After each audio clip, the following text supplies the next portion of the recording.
አመሰግናለሁ ቴዲ። ሁላችሁም እንኳን በዚህ ተገናኘን። በመጀመሪያ ልጀምር ፈልገው ብዙ የሀገራችን ሕዝብ ይሄን ዝግጅት ለመከታተል ዝግጁ ነበረ።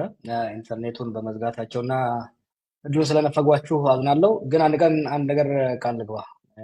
የእኛ ሰው ሲተርት ጤቂ እንዳይመረም ይወፍቱ ይላል። እልህ ከማር የበለጠ ይጣፍጣል። ይሄን በኢንተርኔት ያላቸው ሞኖፖሊ ይዘው እንዳይቀጥሉ እንሰብረዋለን። ይሄ ቃል እንገባለን። መንገድ እናፈላልጋለን። ከእንግዲህ በኋላ ከዚህ በፊት የነበረው አገዛዝ በቴሌቪዥን የነበረው ሞኖፖሊ እንደሰበር ነው ሁሉ ይሄንን ለመስበር አንተኛም ተስፋ እናደርጋለን።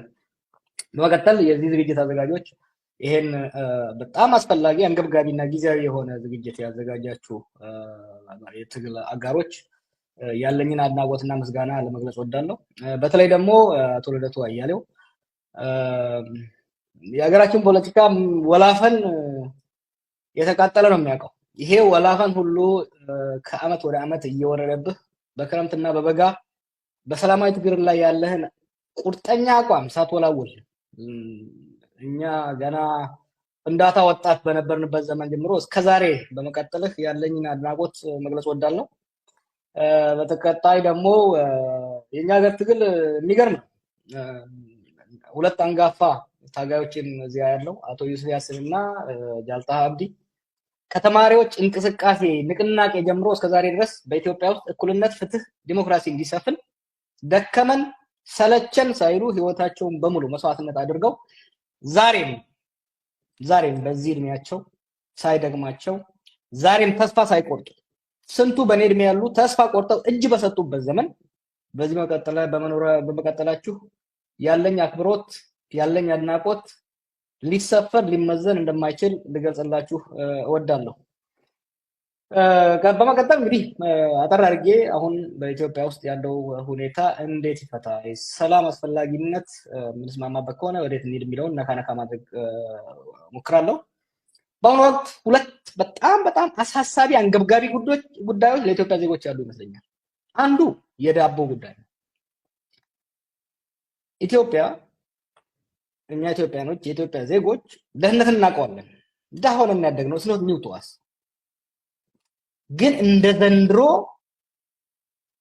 የባሰ የሚያማርር የሚያስጠላ ድህነት አይቼ አላቅም። ያየ ሰው መጥቶ መናገር ይችላል። በተለይ ደግሞ ከተሜውና በእኛ አቅም በእኛ ደረጃ ሚድል ክላስ የሚባለው ማህበረሰባችን here I'm talking about ሐኪሞቻችን፣ ኢንጂነሮቻችን ምግብ ለራሳቸውና ልጆቻቸው ማጉረት ከቨር አፎርድ ማድረግ የማይችሉበት ደረጃ ላይ ነው የደረስነው። ገበሬው በየአመቱ እያደገ ያለው መዳበሪያ በተለይ አምና 3500 የነበረ መዳበሪያ ዘንድሮ ከ9000 በላይ በመሆኑ ዘንድሮ ማሻውን አርሶ በቂ መዳበሪያ ማግኘት ባለመቻሉ በሚቀጥለው አመት ምርቱ ይቀንሳል፣ የኑሮ ውድነቱ እየጨመረ የሚሄድ ይሆናል ማለት ነው። ኢማጂን ይህ ገበሬ ይህ አርሶ አደር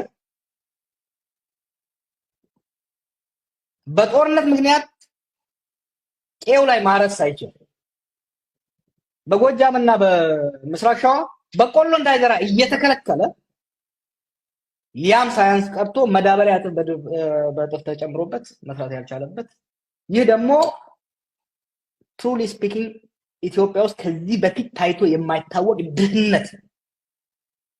ድህነት የህልውና ጥያቄ የሆነበት ሁኔታ ውስጥ ነው ያለነው። ሁለተኛው በጣም አንገብጋቢ ጉዳይ ለኢትዮጵያ ዜጎች የደህንነት እጦት። ኢትዮጵያ በአምባገነኖች ስትገዛ ነው የኖረችው።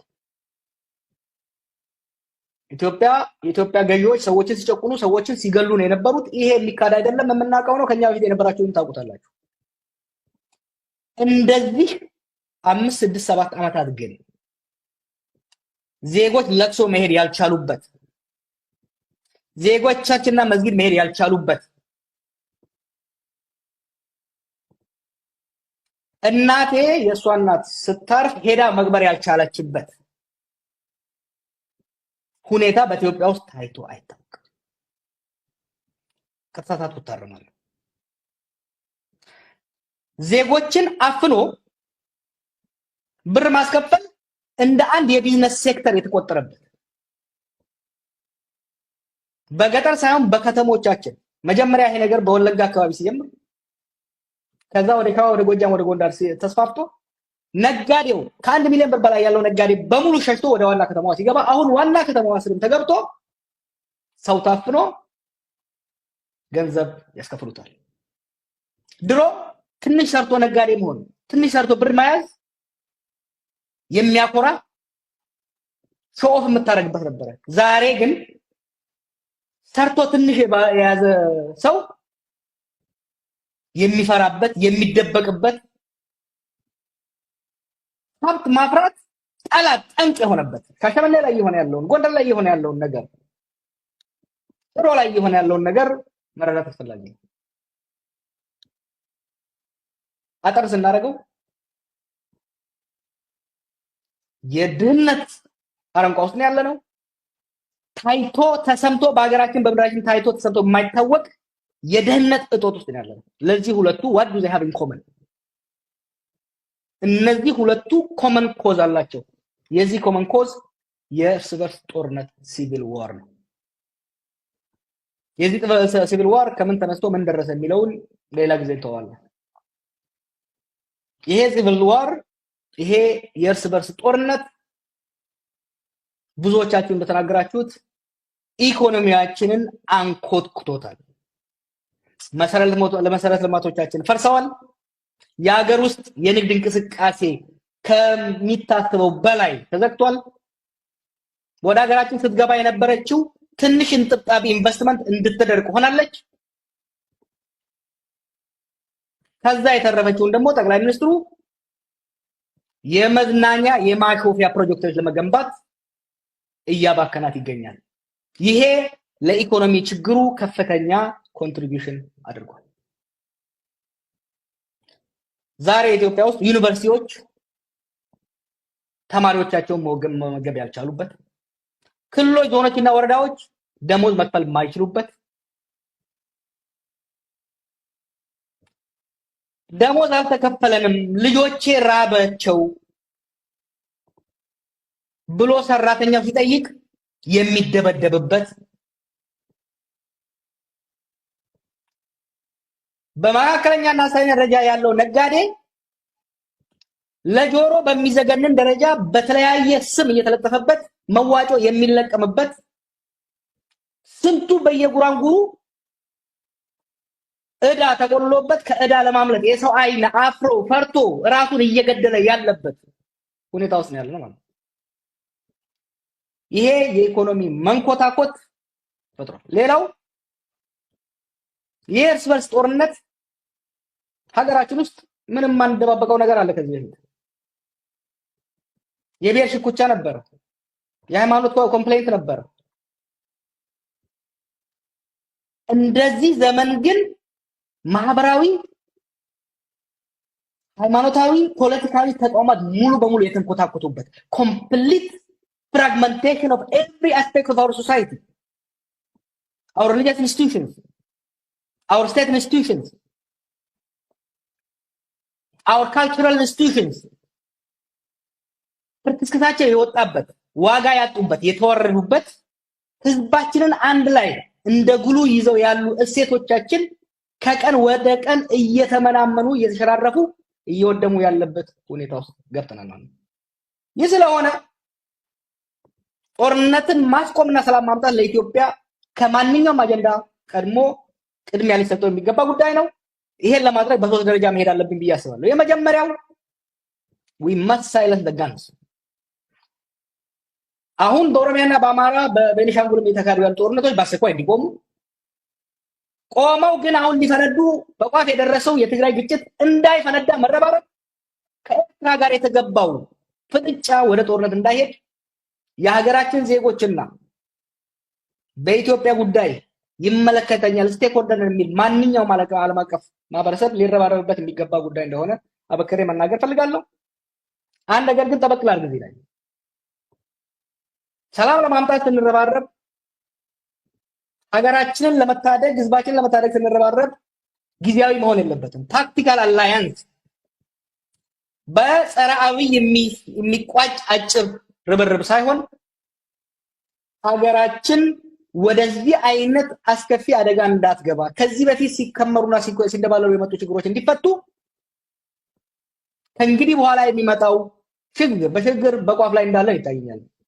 ከዚህ በኋላ የሚመጣው ሽግግር እንዳይጨናገፍ እንዳይጠለፍ ካሁኑ ሰፊ መሰረት ያለው ህዝባዊ ውይይት፣ ድርድር፣ ኒው ሶሻል ኮንትራክት መገንባት ላይ መረባረብ ያስፈልጋል።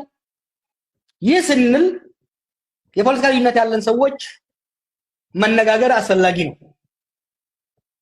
ከጃልመሮና ከዘመነ ካሴ ጋር በትግል ጉዳይ አልስማማም። ከአቶ ገዱና ከደብረጽዮን ጋር ከዚህ በፊት የኢህአዴግ አካል በነበሩበት ወቅት እኔ እዚህ ቆሜ እነሱ እዛ ቆመው ስንተካተክ ነበር። ከልደቱ ጋር ከቴድሮስ ጋር በፌደራል ጉዳይ አልስማማም። ሀገራችንን ሰላም ማስፈንና ጦርነትን ማስቆምን አስፈላጊና ግዴታ መሆኑ ስለሚታይ እነዚህ ልዩነቶቻችን በምንም መልኩ ሊያግዱን የሚገቡ አይደሉም።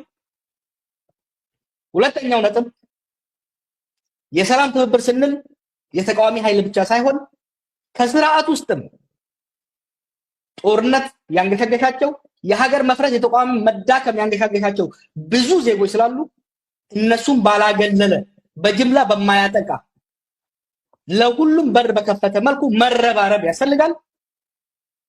ሁሉን አቀፍ ሁሉን የሚያሳትፍ ህዝባችንና ሀገራችንን የሚመስል ሰላም ለማምጣት መረባረብ፣ ከዛ በኋላ ደግሞ